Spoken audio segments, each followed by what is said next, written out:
Lagos, Nigeria. Saturday, March the 22nd, 2008, 11:07 a.m.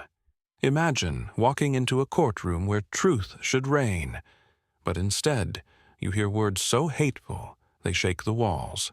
A young black boy, innocent and intelligent, is screamed at by a judge who sees his skin, not his soul.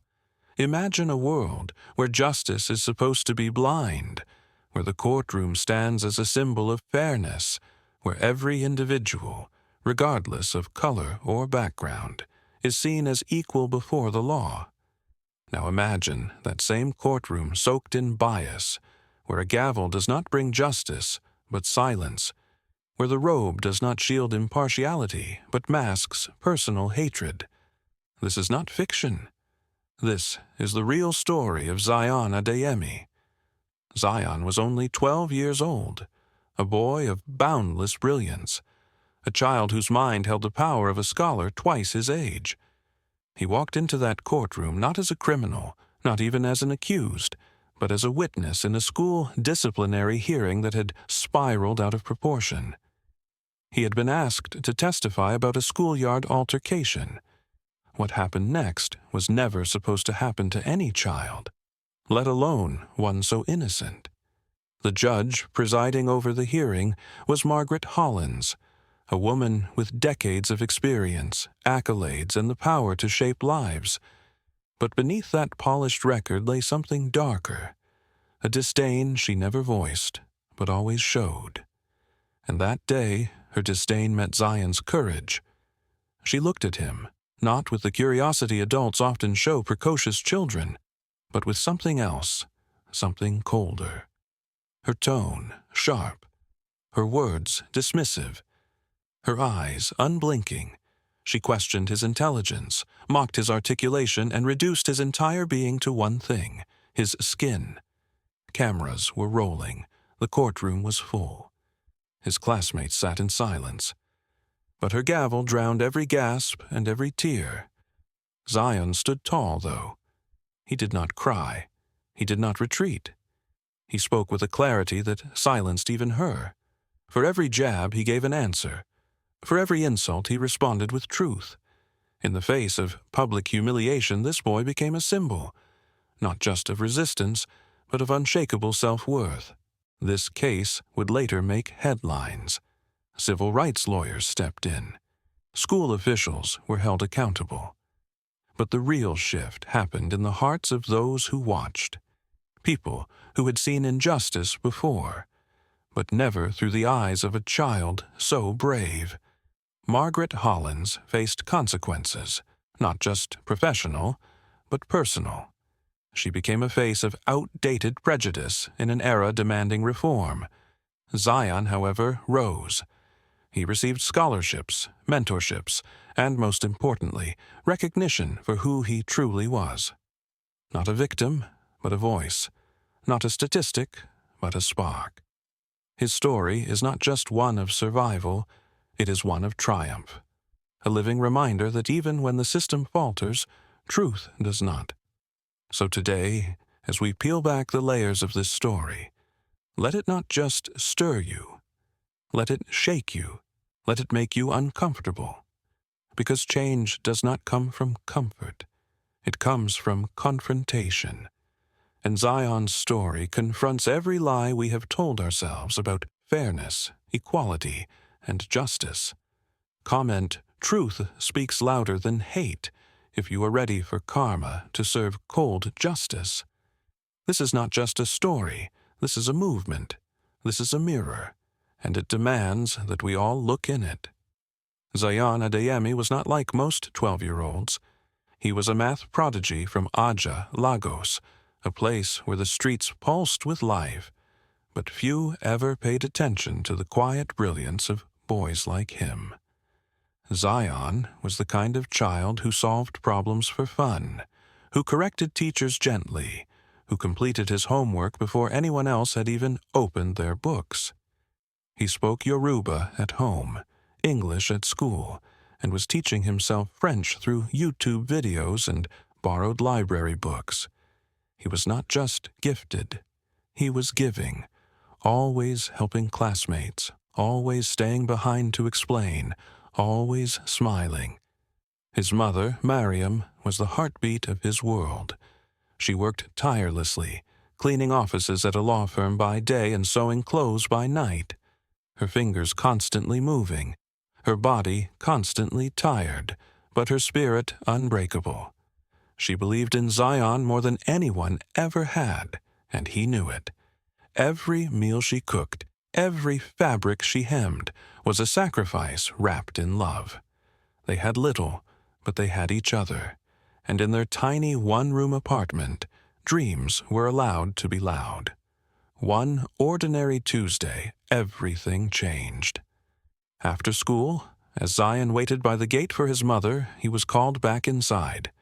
A teacher's phone had gone missing, an iPhone 13. Expensive, personal, important. Zion had been seen near her desk minutes before it disappeared. That was enough.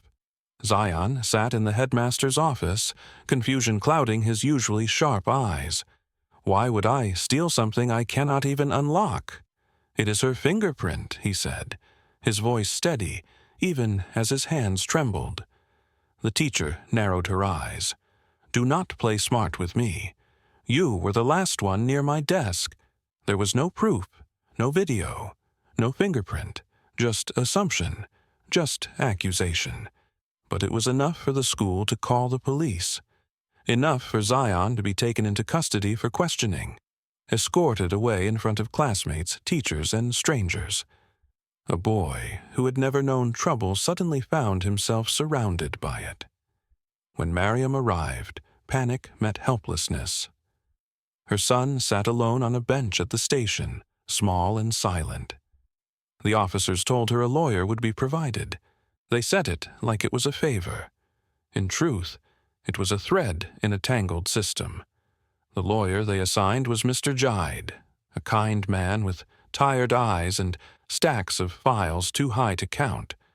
But from the moment he met Zion, he believed him. He is a good boy, Mariam pleaded. He does not even take change from the shop if they give him extra. Please, help us. Jide nodded. He had seen many cases, many lies, many truths buried under bias. But something in Zion's calm, in Mariam's desperation, stirred him. Zion was not just fighting an accusation. He was fighting a presumption that his skin, his background, his poverty made him capable of theft. The truth did not seem to matter. Not yet. But someone had to make it matter. What began as a school misunderstanding was quickly turning into something uglier. This was no longer about a phone. It was about dignity. It was about how easily a child's future could be stained. Has someone ever blamed you just because of how you look? Drop a heart eyes if you have ever been misjudged. Because Zion's story is not rare. It is real. And it is time the world started listening. Judge Margaret Halley had a reputation that preceded her, unyielding, by the book, and merciless in the courtroom.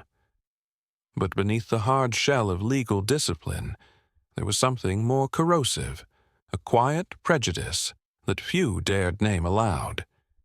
She had presided over hundreds of cases with the cold precision of a machine. But on this day, in a courtroom packed with spectators and media, her mask slipped. The case had already gone viral. A 12-year-old boy accused of stealing a teacher's iPhone 13, only to be taken into custody without real evidence. Journalists had flooded in, cameras clicked, pens scratched. They came for the story of a schoolboy. What they witnessed was the exposure of a broken system. Zion Adeyemi stood at the center of the courtroom, palms clenched, eyes steady but nervous. Dressed in a clean shirt and oversized blazer lent to him by Mr. Jide, he looked smaller than his age. But he stood tall as courage would allow. He faced the woman who held his fate. Judge Halley peered over her glasses, her face unreadable. Name. Zion Adeyemi, Mom. Speak up. You are not on the playground. Zion took a breath. I did not take the phone. I am telling the truth. She slammed her gavel. The room echoed. And then it happened. Shut up, black monkey. The silence that followed was more deafening than the gavel. Gasps rippled across the courtroom. One journalist dropped his pen. A woman in the back clutched her chest. A reporter from The Guardian froze in his seat. A whisper escaped from somewhere in the gallery. Did she just say that out loud? Miriam leapt to her feet. Excuse me. Did you just call my son? Remove that woman from my courtroom, Judge Halley snapped. Two guards approached, hesitating. Even they looked shaken. Zion stood frozen. The boy who once helped classmates with math problems now stood at the center of something uglier than any equation. His eyes did not fill with tears. They burned with confusion, then something deeper, humiliation. What Judge Halley did not realize was that her courtroom had one more observer. A young law intern named Adaze sat quietly in the second row, phone hidden inside a folder. She had been recording for a personal documentary project, capturing real-life court proceedings for her final thesis. She had never intended to film injustice, but injustice had presented itself, raw, unfiltered, undeniable. Adaze whispered to herself, "This cannot be real." Did she really say that? On camera? The next few moments moved quickly. The courtroom was ordered to clear. Reporters scrambled outside to file breaking headlines. Miriam was escorted out, shouting her son's name. Zion remained at the stand, surrounded by silence and shame. But the damage was done. Words cannot be unsaid. And in this digital age, actions do not fade. They amplify. The recording Adaze captured would soon ignite the fire that turned a quiet trial into a global reckoning. But at that moment, Zion did not know it. All he knew was that in the very place where truth was meant to shine, he had been silenced. Type "expose them" if you are ready to see how one video changed everything. Because this is not just a courtroom drama. It is a stain that will not wash away. Not this time. Adaze's hands were trembling. She sat in her small apartment hours after the hearing, staring at the footage she had captured. There was no mistaking the sound, no question about the words Judge Margaret Halley had said. With a pounding heart, she uploaded a 1-minute clip to TikTok. The caption read, "When a judge forgets, the camera is rolling. Justice for Zion." The internet did not take long to react. 500,000 views in 2 hours, then 1 million, then 2. Comments poured in like floodwater. Some were outraged, some were heartbroken, all were watching. Zion's face, small, composed, and confused, became the symbol of a system's failure. Celebrities reposted the video. Activists called for resignations. Civil rights lawyers offered support. On Twitter, hashtags trended globally. Sager Zion speaks, Ajanja Sigurd Fire, Judge Halley. Shari's Black Children Matter tweets exploded with fury and solidarity. "This is what our kids are facing." Fire Judge Halley now. Zion speaks, "I stand with you, little king." This is not justice. This is institutional violence. The next morning, CNN ran the headline, "Judge under fire for racist outburst in courtroom." Calls poured into the Judicial Ethics Board. Emails flooded the inbox of the state's Supreme Court. Within hours, an emergency review was launched. The board issued a statement that the footage was being reviewed under urgent consideration. But the public was not waiting. Protesters gathered outside the courthouse, holding signs that spoke volumes. "You can't silence Zion." This robe covers racism. Truth is louder than power. Television vans lined the street. Police tried to keep the peace, but there was no calming the wave that had begun. A boy had been humiliated, and the world was not looking away. Meanwhile, Zion and Miriam were living through a storm they never asked for. They stayed indoors, overwhelmed by calls, reporters at the gate, and strangers offering support.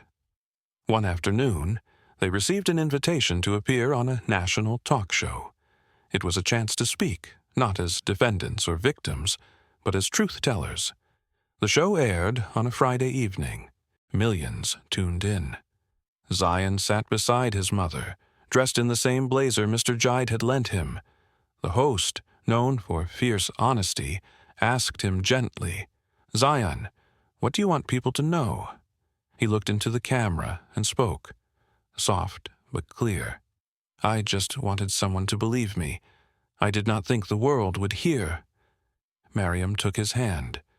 Her voice cracked as she said, "My son is not what she called him. He is my miracle.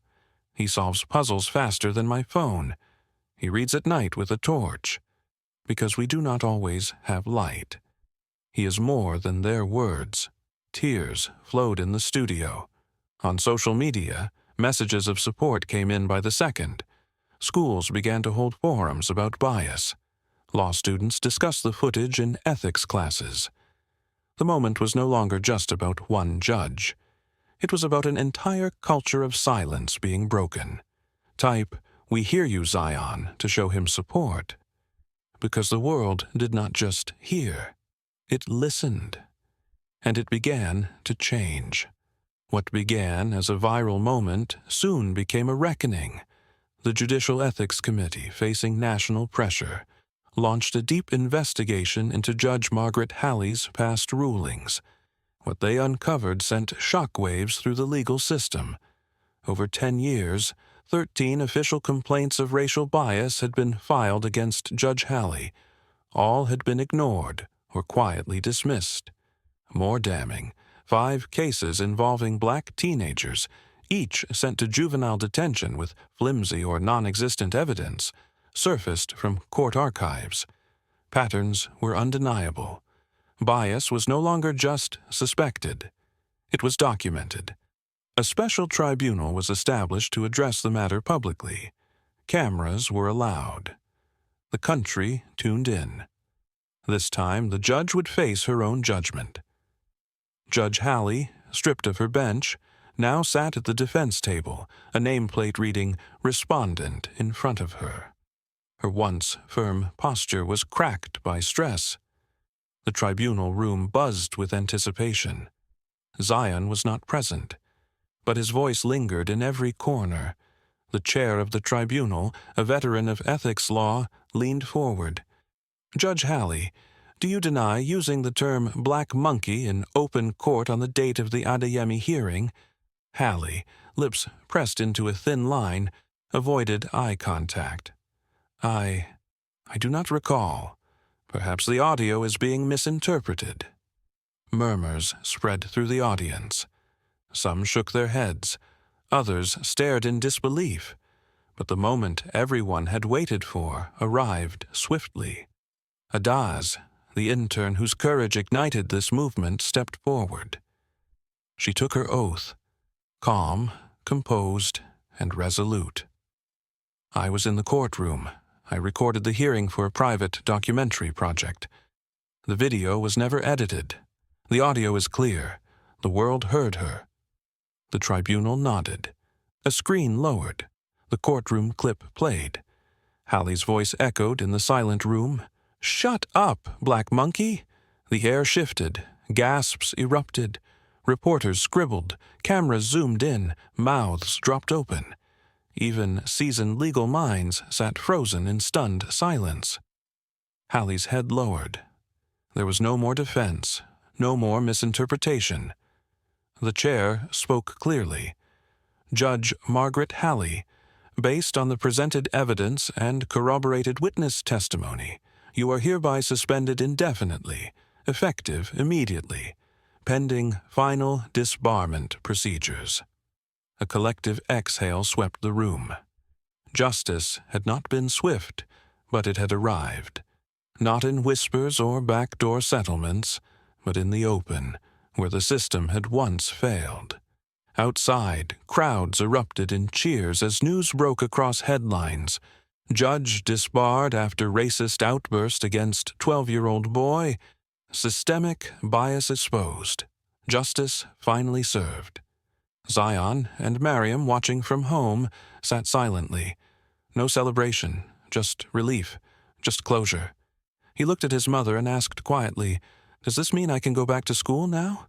She smiled through tears. "Yes, baby. And now, everyone knows who you are."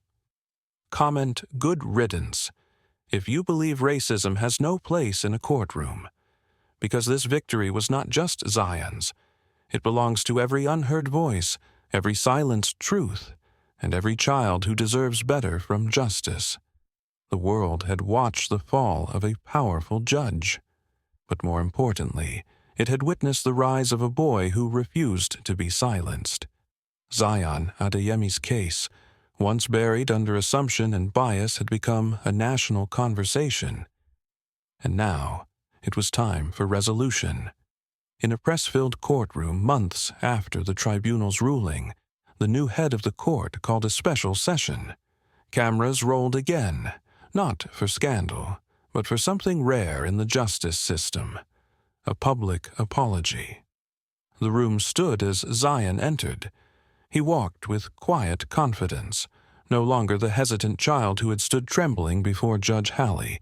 He wore a sharp suit gifted to him by a local tailor inspired by his story. At his side, Mariam, glowing with pride. The court head stood and spoke directly to him. "Zion Adeyemi, on behalf of this institution, we apologize.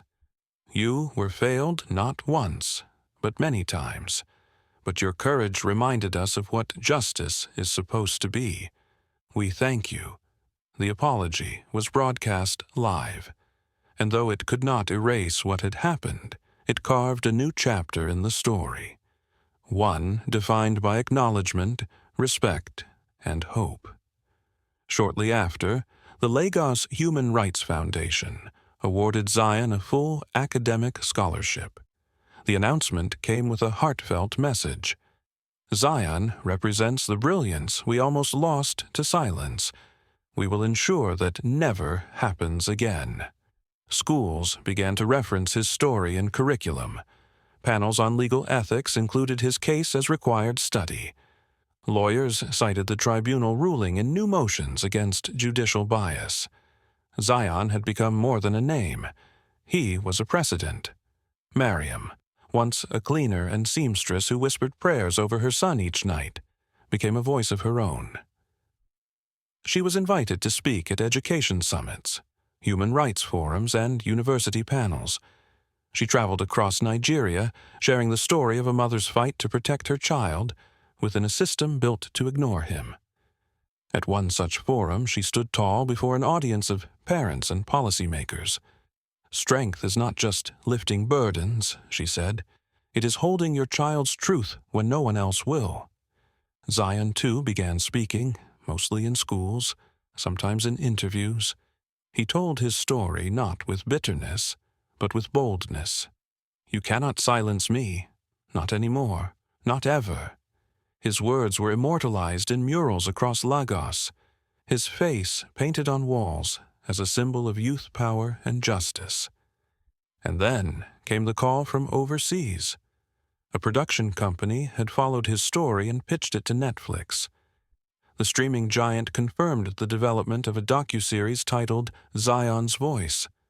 Set to premiere later this year, it promised to chronicle not just the injustice, but the journey, the resistance, and the rebirth of a young hero. Zion's voice had become the voice of many. What once tried to break him had now built a platform beneath his feet.